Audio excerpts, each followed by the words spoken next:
Welcome to Madison City Channel's Know Your Candidates interviews, co-sponsored by the League of Women Voters of Dane County. I'm your interviewer, Louise Robbins, and I would like to introduce Samba Baldeh, running for Alder from District 17. As we begin, please tell our viewers a bit about how your educational, vocational, and civic experience has prepared you for the position and why you decided to run for Alder. Like you said, my name is Samba Baldeh. I'm the Alder for District 17, has been an Alder for 2 times. I was first elected in 2015, and since then been representing that part of the city. Prior to my elections, I was a very active member of the community. I volunteered with a lot of civic group and other not-for-profit groups, such as Habitat for Humanity, Big Brothers Big Sisters, the AIDS Network, and so on and so forth. And I also work intensively with the Madison Police Department on cultural educations and how just to police, particularly people who are recent immigrants. So I think that is key in terms of serving my community, but also understanding who they are. The other part is, as part of my 2-term service to the district, I've also been elected to be the vice president of the council and currently the president of the council. That has exposed me to a lot of how really government works and how to really represent well the people that elected me. So I think this has set me up for services to my community, and so I'm looking forward to really taking it even further now that I have all these experiences from being a community service member to serving at the city council and having the experience of being not only a council vice president but president of the council. I think these have prepared me to really service my constituents. I also serve in a couple of boards, including the advisory board at the University of Wisconsin. I also serve on the advisory council for YALI, the Young African Leadership Initiative at the university. So all this thing has given me a broader perspective of how I can service my diverse population, both in the city of Madison, and also my district, District 17. Madison's efforts to address chronic homelessness have appeared to fall short, especially with regard to providing sufficient support systems for a housing-first approach. What ideas do you have that might create greater success for projects such as the one on Tree Lane? Yep, so as everybody knows, Tree Lane has become a challenge for the city, but it is the responsibility of the city, the county, and everybody else to make sure that our homeless people are sheltered. America is the richest country in the world. So just to have people who in many cases have served this country to sleep in the street or have no place to live is unimaginable. But it will take not only the city of Madison or the Dane County or the state of Wisconsin to fix this problem. I think this is a national problem, and so while there are local solutions to some of it, I think for us to eradicate homelessness in this country, we have to work with our counties, we have to work with our state, we have to also work with our federal government. So I am a member of the Community Development Block Grant Committee, and so I'm very supportive of some of this initiative that comes to us that advocate for affordable housing, but also housing first.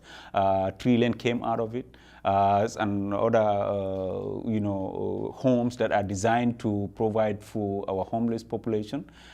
So it's collaboration, and we have to know that nobody, in my opinion, chooses to be a homeless person. So there are a lot of factors that come into that, and we have to find out what those factors are, and not only provide housing, but provide all the services that would help these people to stay in these homes. As you may know, some of the challenges that we are faced with at Tree Lane are very diverse to an extent that we now have to find a way to make sure that when we put people in these homes, that we are providing them the services that they need to not only be there temporarily, but to transition to a home and be there permanently. The Madison Police Department has been faulted for not having appropriate policies and training around de-escalation and use of force, especially with regard to people of color. What is your perspective on whether any changes are needed in ways Madison Police operate in our community?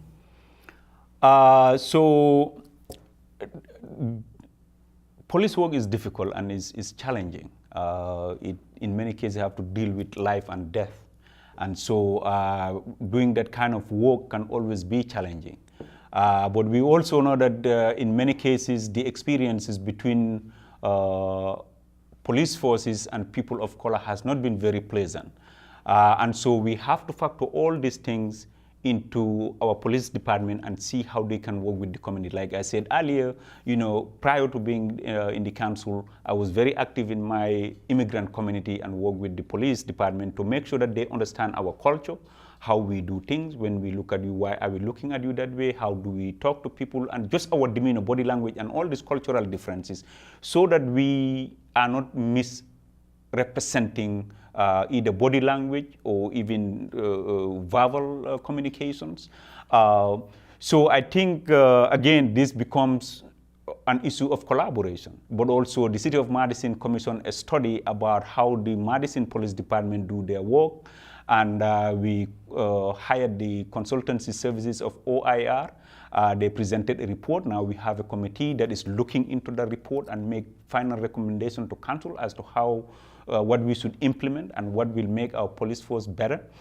So I'm committed to that. I don't think that to say police are this, police or that, or this, people of color or any other group of people are this or that will help the situation. What is important is let's look at what the problems are and what are the best solutions that we can bring to the table, so we all work together and make our communities better. I keep telling people, no, if you think you're leaving the city because you think that there's a lot of problems created by whoever you may think is creating problems, and you move to a smaller city or village, the problems will go there. So let's work together as a community, from the police force to the ordinary residents of the city, and find out what is the best way to work with our police force. But the police must also be willing to listen to our communities and work together with them. There is a perception that Madison's story is a tale of two cities, one in which people of color are less likely to experience success. Mm-hmm. What can be done to ensure that Madison is a community in which all people can thrive?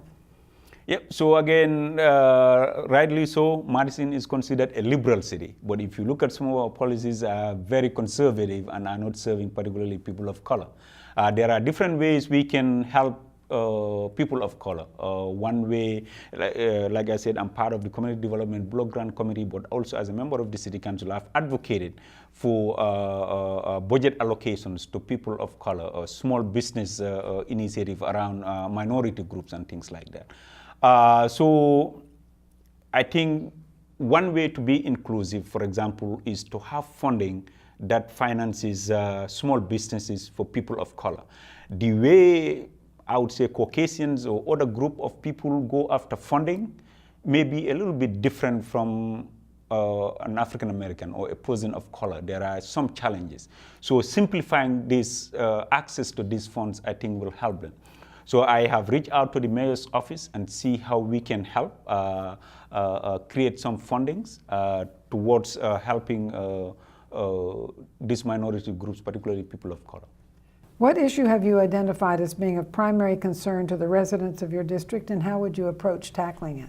Okay. So the biggest problem in my district is public space and access to city services. We have no library, for example, in the whole district. We have only one elementary school in this district. So what I have done since I was elected was to advocate for at least a library that I call an imagination center. An imagination center in the sense that we don't only need a library, but we need so many other services. So what are those other services that we can bring to the center and call it an imagination center? So that is one thing that I will push forward in terms of a bigger range within the city. I think we need to have a 311 center. Already we have an agency identified to do that study. So this, among others, I also think the city council should be moving around the city, so that we are not only meeting at downtown, but we are going to where the people are. Some people are struggling to come downtown because they have no babysitters. They have no way of getting here. So that, among other things, is what I would prioritize. The relationship between the council and the mayor appears at times contentious. Mm-hmm. Is this a problem? And if so, how would you improve the relationship? So when I ran for vice president, the issue was well noticed at the time. So as soon as I was elected to be vice president, one thing that I did was to sit with the mayor and basically talk about how we can really calm down this situation. But I do understand the checks and balances between the two bodies. And also we are independent of each other, but it's important that we do the people's work so that it's not about Samba, but more about the residents of this city. And so as part of that was to have a regular leadership meeting with the mayor with very clear agenda items. So every 2-3 days leading to these weekly meetings, the chief of staff will send an email to all the elders and ask them for agenda items. And I've made sure that every elder who gave an agenda item and is interested to attend those meetings will attend those meetings. Even if you don't give an agenda item, if you think you want to come to that meeting, then people are invited or elders are invited to attend. So I think this has diffused the tension. If you notice, this budget season was very smooth in my opinion. And so that relationship, in my opinion, is getting much better since then. What changes, if any, should be made in how the city approaches major projects such as Judge Doyle Square and the public market?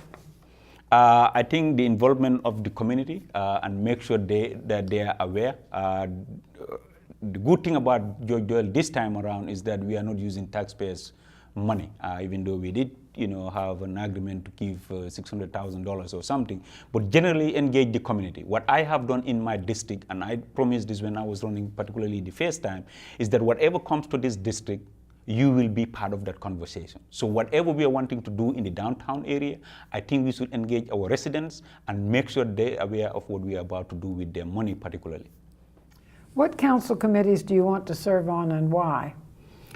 So right now I serve in tons of them, obviously, but I'm interested in staying on community development block grant committee. I think that is a very important community that can help our diverse community, but also particularly people of color.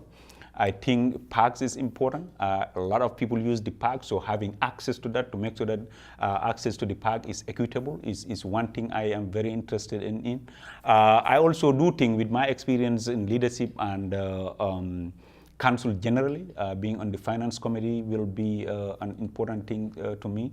But whatever committee that whoever end up being the mayor thinks I can better serve in, I am willing to look at those. But I do think these three committees are very important for equity purposes. What would you like to say to the viewing audience as we complete this interview? So what I would like to say is particularly to District 17 is that I would like to thank them for electing me for the past 2 elections. But I would also like to remind them that this is an election year. April 2nd will be Elections Day. I am running and I have an opponent who does not live in my district, who does not live in the city of Madison and does not live in the state of Wisconsin.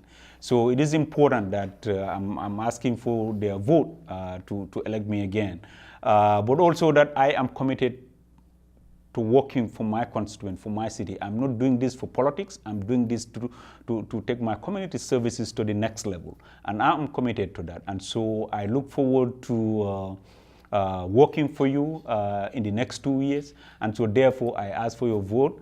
If you live in the city, I will continue to work hard, whether in leadership or not in leadership, to make sure that we make this place the best for all of us. I want to thank Samba Baldeh for speaking with us and the viewing audience for taking the time to know your candidates. Please vote in this and every election. On behalf of Madison City Channel and the League of Women Voters of Dane County, I thank you for joining us.